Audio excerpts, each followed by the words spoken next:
Pues el día de hoy vamos a revisar un tema muy importante, muy padre. Este es el sistema de recompensa y cómo las alteraciones en este sistema de recompensa nos pueden llevar a ciertas patologías, tal como lo es la adicción.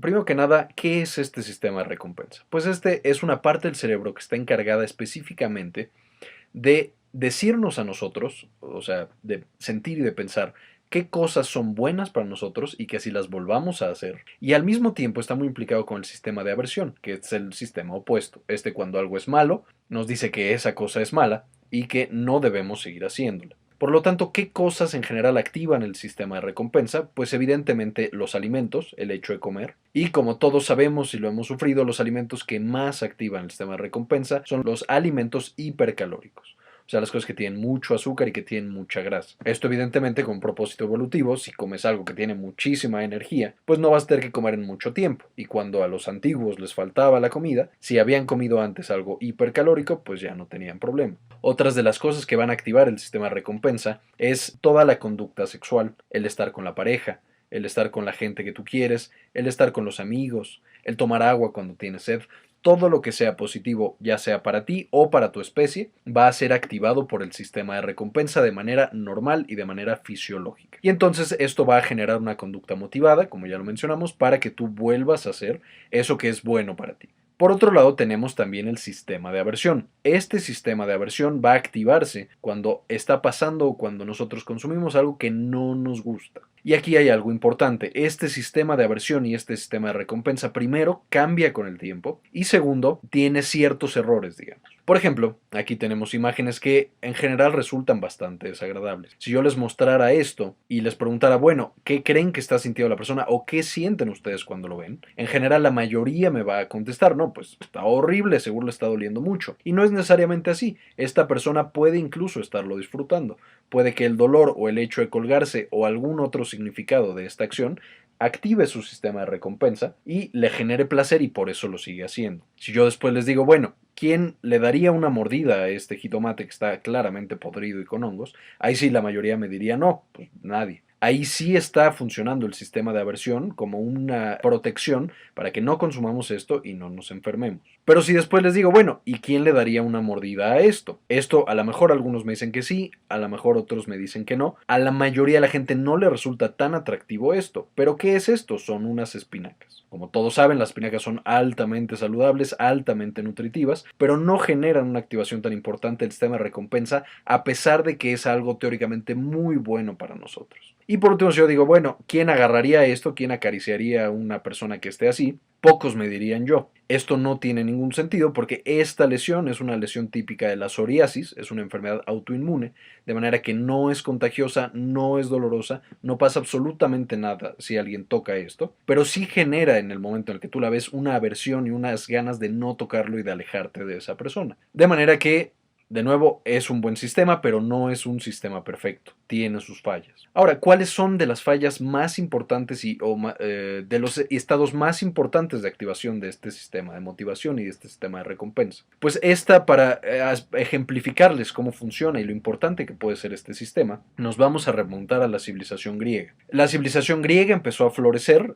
Todos sabemos que fue la cuna de la civilización occidental, pero muchas veces tuvieron conflictos con las naciones que estaban junto. Entonces, de los principales personas o de los principales imperios contra los cuales pelearon fue el imperio persa. Entonces el imperio persa tenía muchas ganas de expandirse y vio a los griegos como una manera fácil de adquirir más territorio y empezaron unas guerras llamadas las guerras médicas. En unas de estas guerras, el rey Darío pues se emocionó y dijo, bueno, vamos a conquistar Grecia. Y entonces empezó a mandar a sus tropas contra el territorio griego. Y en un principio, los únicos que se dieron cuenta y que empezaron a formarse para defender la línea griega fueron los atenienses. Los atenienses formaron un gran ejército y lo mandaron para combatir al ejército persa que apenas iba llegando. Y combatieron en un lugar llamado Maratón. que es una planicie que está allá en Grecia.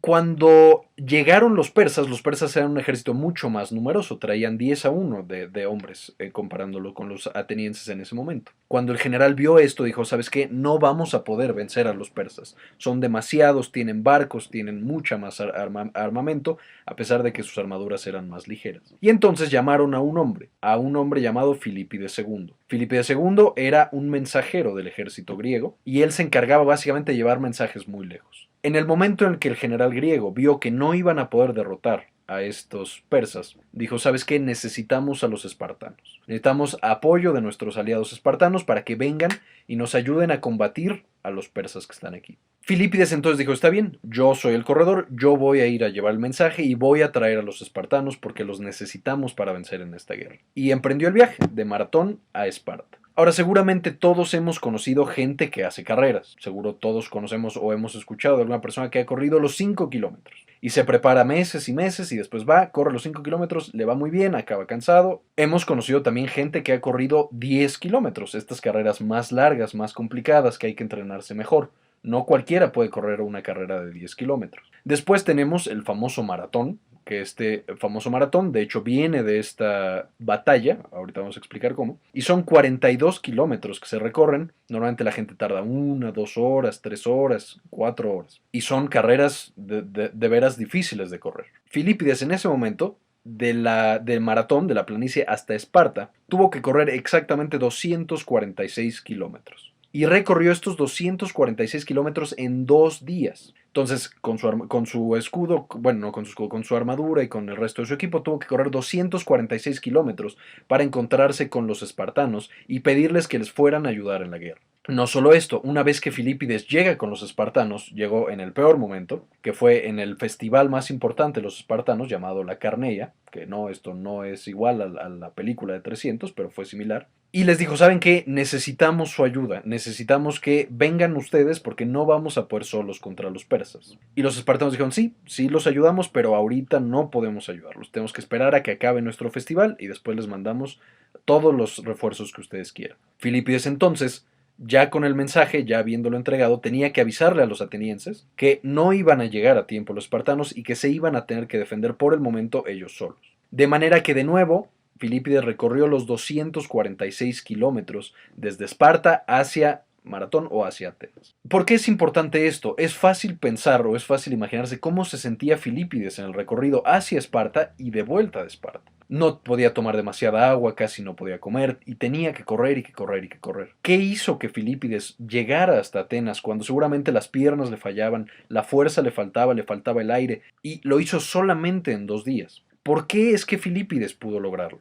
Pues evidentemente él iba corriendo hacia su nación y él sabía que si no llegaba en ese momento, si no llegaba a tiempo, iba a perder todo lo que era importante para él. Iba a perder a su familia, iba a perder a su hijo, iba a perder a su patria, a sus amigos, y de hecho iba a caer toda la civilización que él conocía. De manera que su sistema de recompensa en todo momento le decía, no, sigue corriendo, sigue corriendo.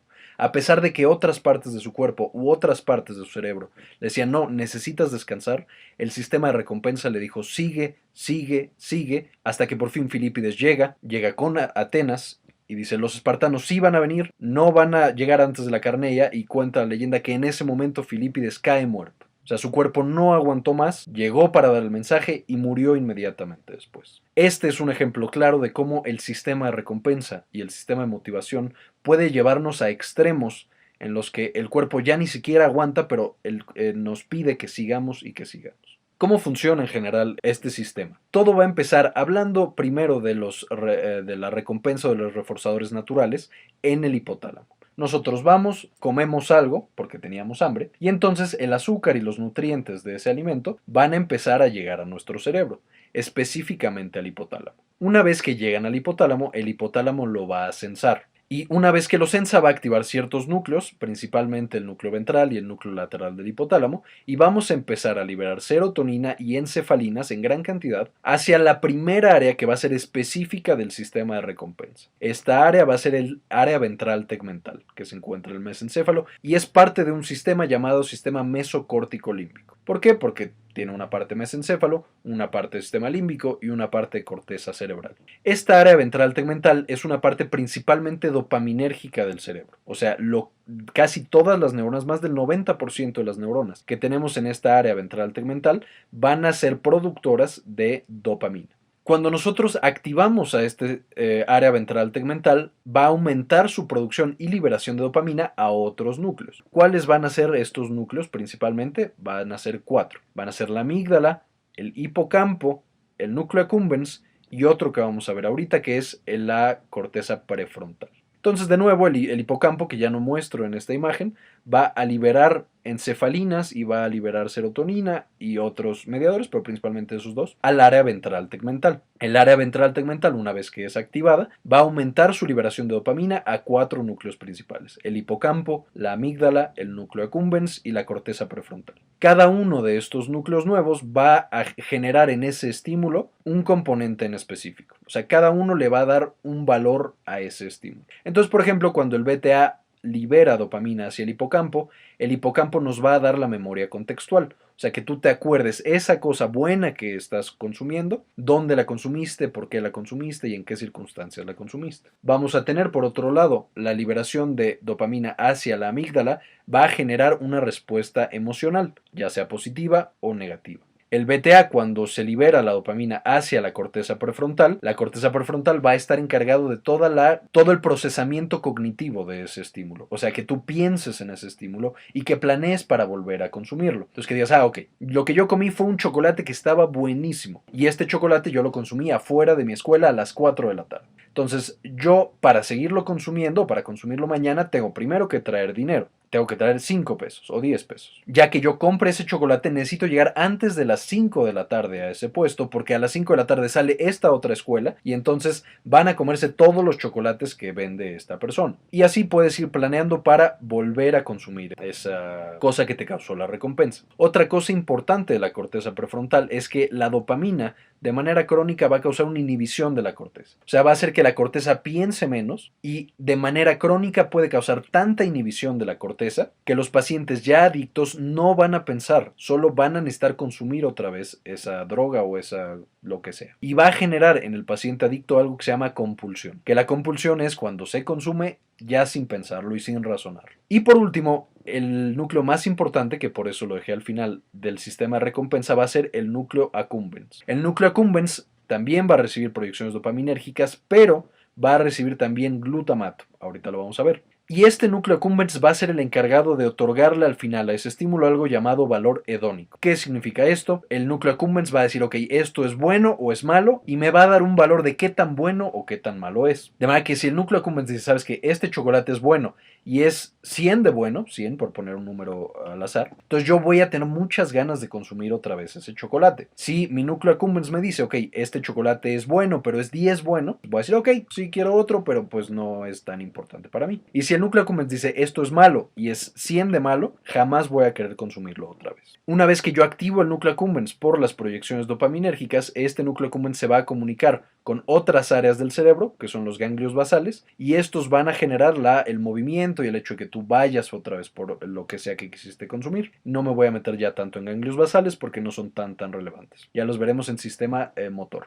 Y por último, la mayoría de los núcleos del sistema de recompensa, hipocampo, prefrontal y amígdala, van a comunicarse y van a mandar proyecciones glutamatérgicas, van a liberarle glutamato de nuevo al núcleo accumbens, y este núcleo accumbens entonces va a sufrir algo llamado potenciación a largo plazo. ¿Qué significa esto? Es típico de todas las sinapsis glutamatérgicas que cuando tú la activas varias veces se potencia la sinapsis y eso genera plasticidad y eso genera memoria. De manera que nosotros empezamos a desarrollar un sistema en el que recordamos las cosas que nos causan recompensa o aversión y cada vez nos es más fácil recordarla. Y también nos es más fácil pensar en ella espontáneamente, que es típico esto de los pacientes ya adictos que pueden estar sentados, pueden no estar haciendo nada, pero de repente un estímulo muy pequeño hace que recuerden esa cosa de la que son adictos. Otro ejemplo claro, cuando nosotros nos estamos enamorando de una persona, el hecho de seguir pensando en ella y de seguir evocando esta sinapsis hace que de repente a la más mínima evocación, un olor, una imagen o cualquier cosa que tenga relación, aunque sea indirecta, con esa persona, evoca un recuerdo muy importante importante de esa persona, y si estamos enamorados nos causa una gran recompensa, y si pues nos acaban de dejar va a generar una gran aversión. Por último, quiero mencionar todos estos núcleos, especialmente los núcleos dopaminérgicos, van a ser regulados por núcleos serotoninérgicos. Como vimos antes, el hipotálamo va a liberar serotonina hacia el BTA, pero también el núcleo de RAFE, especialmente el RAFE magno, va a liberar también serotonina y va a modular todo este sistema, ya sea aumentando su función o disminuyendo su función. Viéndolo un poco más, hablando del núcleo accumbens y de manera más molecular, quedamos que el núcleo accumbens es estimulado por dos neurotransmisores principalmente. Uno va a ser el glutamato, que el receptor más importante para este proceso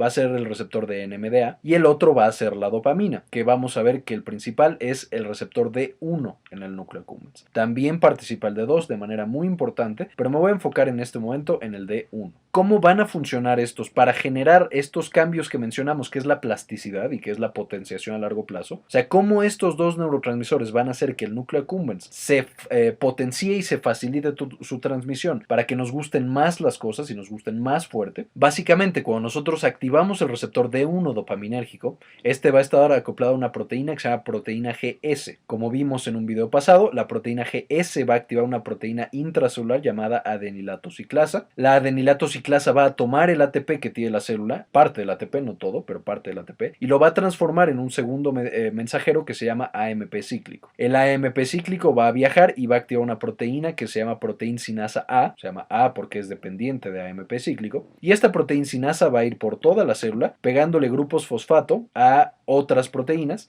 y de esta manera va a ir cambiando su actividad. Por ejemplo, puede llegar y le pega grupos fosfatos a las MAP quinasas, que bueno, esta no es una vía directa, pero también lo puede llegar a hacer. Y a todas las proteínas que encuentre le va a pegar grupos fosfato. Además de esto, la proteína sinasa A va a activar va a fosforilar una proteína muy importante que va a ser CREB, que CREB significa elemento de respuesta al AMP cíclico, y este CREB va a viajar al núcleo, o sea, nosotros encontrábamos acá el CREB afuera del núcleo. Este CREB no estaba activo, o sea, estaba en el citoplasma sin hacer absolutamente nada. Pero cuando activamos nuestra proteína sinasa A, el CREB va a ser fosforilado, como podemos ver aquí, CREB fosforilado, y este CREB fosforilado llega al núcleo y hace que se expresen más receptores o más proteínas que antes el núcleo accumbens no expresaba tanto. ¿Cuáles van a ser las importantes? Por ejemplo, vamos a encontrar la FosB, que va a generar más plasticidad. Vamos a tener un aumento de la producción de dinorfina y de otras sustancias. Vamos a tener una mayor expresión de ciertos receptores, como los receptores D2, y una disminución en los receptores D1, por ejemplo. Y vamos a encontrar una serie de cambios inducidos por CREB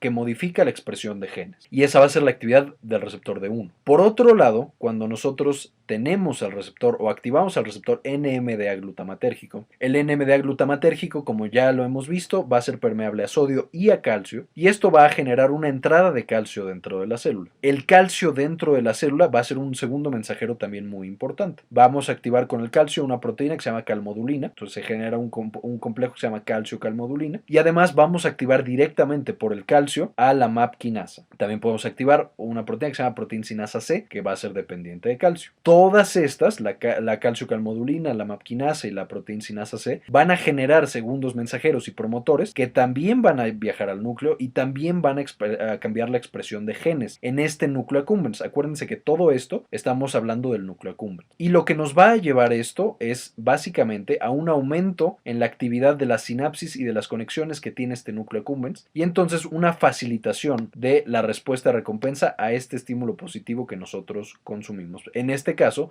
el chocolate, pero también, por ejemplo, cualquier otra droga que causa adicción. ¿Queda claro hasta aquí? Espero que sí. Si no, avísenme qué es lo que no les quedó claro. Y después, como ya lo mencionamos, vamos a comunicarnos especialmente del núcleo accumbens con los ganglios basales, especialmente con el núcleo subtalámico y con el globo pálido. Y estos ganglios basales también van a estar implicados en la conducta motivada, o sea, en el que nosotros activemos la corteza y empecemos a hacer cosas o dejemos de hacer cosas. No me voy a meter más en los ganglios basales, lo revisamos en otra clase. Ahora, ¿qué es este proceso de adicción? Demócrito, que fue otro filósofo griego, Decía, si tú lanzas la moderación a los vientos, los más grandes placeres se convierten en los más grandes dolores o en los más grandes sufrimientos. Y esto es especialmente importante para los pacientes adictos. La adicción es definida por la OMS como un estado de intoxicación crónica con una droga natural o sintética. O sea, son pacientes que están consumiendo todo el tiempo una misma droga y esta droga evidentemente debe tener acciones en el sistema nervioso central. Como nosotros vamos a tener que esta droga llegue al sistema nervioso central y modifica nuestro sistema de recompensa, va a generar ciertos cambios neuroanatómicos y neurofuncionales que van a llevar a un paciente a tener 4 características principales. Uno, que el consumo va a ser compulsivo, que es lo mismo que ya mencionamos, el paciente ya no lo piensa, pero lo necesita seguir consumiendo. 2, vamos a tener un proceso de tolerancia, que esto significa que necesitamos dosis más altas del mismo medicamento o de la misma droga para tener el efecto que teníamos de manera original. Ahorita vamos a ver por qué es esto. Vamos a tener una dependencia física y o psicológica, que esto es cuando nosotros suspendemos las drogas, vamos a tener algo llamado síndrome de abstinencia. O sea, nuestro cerebro ya cambió, ya no funciona igual y ya depende de la droga para trabajar. Cuando nosotros suspendemos la droga, ya sea estimulante o inhibitoria, vamos a tener una descompensación en el cerebro por todos los procesos de alostasis y esto va a generar en los pacientes un síndrome de abstinencia que a veces es tan importante que puede llevar a la muerte del paciente por este síndrome de abstinencia. Y por último, el paciente lo va a seguir consumiendo a pesar de que es perjudicial para él o para la sociedad. O sea, estamos activando el sistema de recompensa cuando en teoría deberíamos estar inhibiendo el sistema de recompensa. Y esto es muy importante debido a la gran cantidad de vidas y de enfermedades que causa nuestra población. De hecho, la Organización Mundial de la Salud catalogó al consumo de tabaco y de nicotina como la principal causa de morbilidad y de mortalidad prevenible en el siglo XXI. O sea, si nosotros pudiéramos quitar el consumo de tabaco, o por lo menos que no fuera un consumo compulsivo y no fuera una adicción, prevendríamos una gran cantidad de muertes que son teóricamente fáciles de prevenir. De hecho, igual, cifras de la OMS dicen que 6 millones de personas mueren cada año por el consumo de tabaco, 5 millones son fumadores directos, fumadores activos, y 1 millón más son de fumadores pasivos o fumadores indirectos. Hablando específicamente de drogas ilegales, 210 millones de personas lo consumen cada año, o sea, cada año 210 millones empiezan a consumir drogas ilegales y 200,000 van a morir por causa de este consumo de las drogas ilegales. Y la mayor tragedia que se da en este tipo de patologías es que una persona que ya es adicta al medicamento, o sea, estadísticamente, solo entre el 2 y el 7% van a lograr recuperarse. El resto de nuestros pacientes que desarrollan una adicción a pesar de que logren dejar la droga, van a recaer en el consumo. Y van a tener un gran número de recaídas. O sea, es un paciente que consume una droga, ya sea tabaco, heroína, cocaína, alcohol ya siendo alcohólicos, etc. Van a dejar en algún momento el consumo de esa droga, 2, 3 días, un mes, incluso un año. Pero más del 90% de nuestros pacientes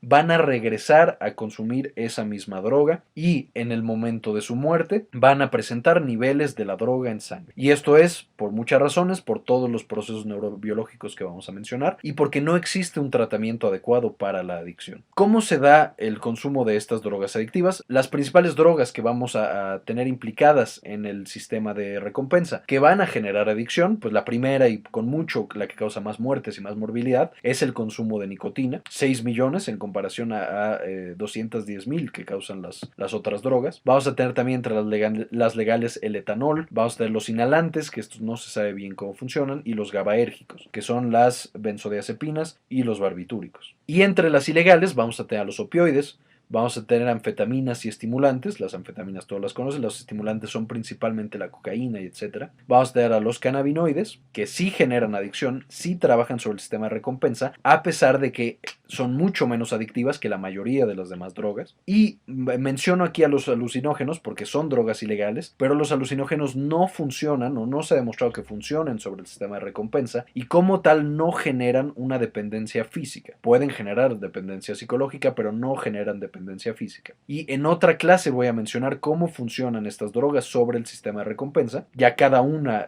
metiéndome ya en, digamos, más a fondo, pero ahorita solamente voy a mencionar cómo funcionan los estimulantes y los opioides, que son drogas comunes y son drogas altamente adictivas. ¿Cómo se da este proceso? Cuando yo consumo vamos a hablar primero de los estimulantes. Lo que yo necesito generar con cualquiera de estas drogas es aumentar la actividad del BTA y que entonces este BTA empiece o aumente la liberación de dopamina. Entonces, ¿qué es lo que va a hacer, por ejemplo, la cocaína? La cocaína va a llegar directamente al área ventral tegmental y va a facilitar la liberación de dopamina por tres, o va a aumentar la concentración de dopamina por tres mecanismos principales. Uno, aumenta directo la liberación de dopamina por el BTA. Segundo, inhibe la recaptura de dopamina en BTA, o sea que el BTA no recaptura dopamina, entonces queda más dopamina libre, especialmente a núcleo accumbens. Y tercero, va a inhibir de manera competitiva a la enzima que elimina la dopamina, que es la catecol o metiltransferasa, o la COMT.